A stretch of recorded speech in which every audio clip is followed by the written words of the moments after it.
m gwara unu na mbụ na aha m bụ Nwaada Chidimma Anike. Ekpere m bụ ka ọ kụrụ mịara onye ukwu mịara onye nta, maka na a sị na ụmụnna wezuo akụ iro na asịrị ala. Dịka mgbe anyị malitere emume a bụ Igbo Heritage Princess 2022, ezipụrụ anyị si anyị gaa mba dị iche iche ebe anyị ga-aga mee nchọpụta etu omenala anyị bụ ndị Igbo si dị, nri a na-erigasị mgbe mbụ n'obodo ahụ. Ugwu Ajị Ọkụ na Anọ nke dị n'Enugu South n'Enugu steeti. Ndị Ugwu Ajị Ọkụ na Anọ nwere ọtụtụ nri dị iche iche ejiri mara ha na-eri, mana nke ha ji elebata ndị ọbịa bụ ofe a na-akpọ ofe ụchakụrụ,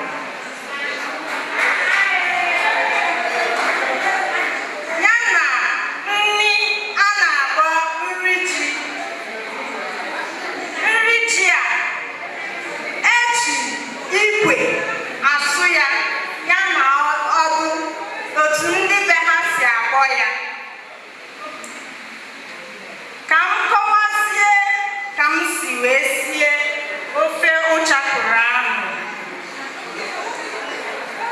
Ofe ụchakụrụ, tupu ibido sibe ya, ị ga-eweta ọkụkọ ahụ, ị ga-egbu ya. Mana tupu igbu ọkụkọ a, onye ọbụla ga-egbu ọkụkọ a, ọ ga-asị ọkụkọ a, biko ọkụkọ, ihe eji eme ihe ka eji emebe ihe. O gbusie ya, ọ tinye ya mma n'olu, gbuo ya. O gbuchaa ya, o weta akwụkwọ igu gbara nke a na-akpọ ọkpọ ọkịrịka. Ọ ga-atinye ọkụ na ọkpọ ọkịrịka ahụ, ya na osisi ọzọ gbara ọkpụrụkpụ ga-ewutewu ọkụ. Ọ ga-atụkwasị ọkụkọ ahụ ogwu n'elu ọkụ ahụ wee bido kpọchawa ya. Ọ kpọchachaa ya, o jiri mma na-akpacha ya, na-akpachapụ ibubo ọkụ dị na ọkụkọ ahụ. Emechazie, o wepụta ya, sachachaa ya. Ihe ọ ga-eji saa ya na ọkpa akịrịka ahụ adaghị ibube na ya, ọ ga-eme ya ọ na-eji oji. Ya bụ na ọ ga-asa ya na mmiri dị ezigbo ọcha. Ọ sachachaa ya, o bidozie bọwazie ya.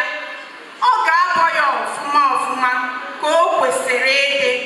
Nke ka nke ugwu a na-akwanyere ọkụkọ n'obodo ahụ bụ na ị ga-eweta ọkụkọ ahụ, debe ya ọfụma.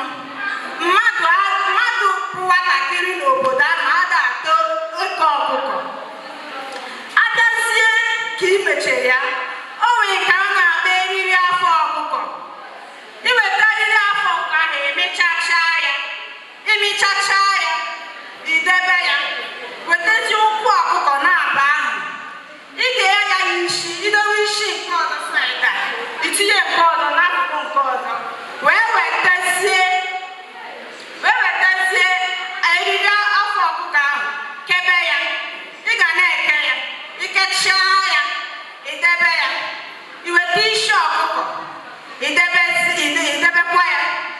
Abịa n'ụkwụ ọkụkọ na n'isi ọkụkọ, ọ bụ onye bụcha nwata n'ezinụlọ egburu ọkụkọ ahụ bụ ihe ga-ata isi ọkụkọ na ọkpa ọkụkọ. Nke ọzọ, ka ị mechere ihe ndị a, iwunye ya n'ite ị ga-eji sie ya. Itinyekwu ya n'ite, iweta nnu, itinye ya. Iweta ose, itinye ya. Ose ha ji esi anụ ọkụkọ bụ ose ọkpọ nkọ. Itinye ya ose, itinye ya ogiri bekee. Tinye ya ogiri bekee itinye ya ịdọkwachi ya n'ọkụ ọgbọtụ obere ibutuo ya buru weta ite ọzọ bụkwashikwa ya n'ọkụ. N'ime ite nke ikpeazụ anyị dọkwasịrị n'ọkụ ị ga-atinye ya mmiri ahụmama mmiri ga-ezu gị isi ofe ụchakụrụ ahụ. Ọ bụrụ ị ga-ama ka ahụmama egusi iji eshi ya si hadebe, ọ ga-abụ ya ga-egosi gị ahụma mmiri ị ga-atinye ya. N'ime mmiri a itinyekwa ya unu, itinye ya mmanụ nri, itinye ya ogiri bekee, tinyekwazịa ya ose, isikwasị ya o bido gbọba. Ọ ga na-agbọ ọgbọchie ike.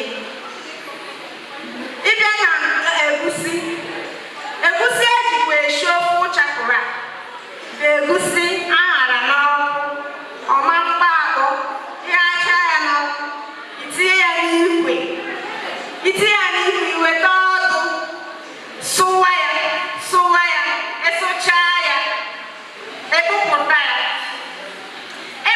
egusi a, ịkwụcha ya obere ka ọ ga-abụ na itinye ya n'ime ite ahụ ọ gbaa akwa. Itinyezie ya n'ime ite ikwuchikwe ya o bido gbọwa. Mgbe ahụ i tinyere egusi a n'ite, iwunyego ụchakụrụ gị n'ime mmiri ọkụ ga-eme ya ka o dee ede, maka na ụchakụrụ eji esi ofe a bụ ụchakụrụ gọrọ nkọ. Mgbe ahụ egusi a nọ na-eye, itinye aka n'ime mmiri ahụ iji wee tinye ụchakụrụ, sapụchaa ya ọfụma nke bụ na agaghị atapụrụ aja na ya. Imesịa ya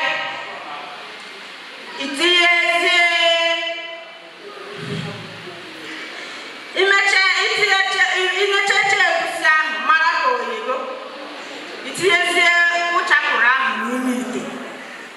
Itinye ụchakụrụ n'ime ite, gwa nke ị ga-ewetazi mkpụrụ ụzịza. Iweta mkpụrụ ụzịza ahụ akwọrọ akwọ maọbụ ịsụọ ya asụ, ịyakwasị ya n'elu ụchakụrụ ahụ, gazie tụgharịa ya. Ị ga-atụgharị ya, ịtụgharịchaa ya, iweruzie anụ ọkụkọ ahụ isi obere wunyezie ya, tụgharịa ya ọfụma. Ọ gbọtụ obere ibutuo ya, ofe ụchakụrụ eyi. N'obodo ahụ itinyere okenye iweta mmiri ịkwọ aka, ọkachi ya mmiri ịkwọ aka, weta iko mmiri ọ ga-eji nwa mmiri, maka ọ bụrụ na ose baa ya n'eja ka o wee were mmiri ahụ binye ya. Ndị be anyị ekwusiala m one m mụtara n'ofe banyere ụchakụrụ n'obodo njere nchọpụta nọ na ya. Ngwa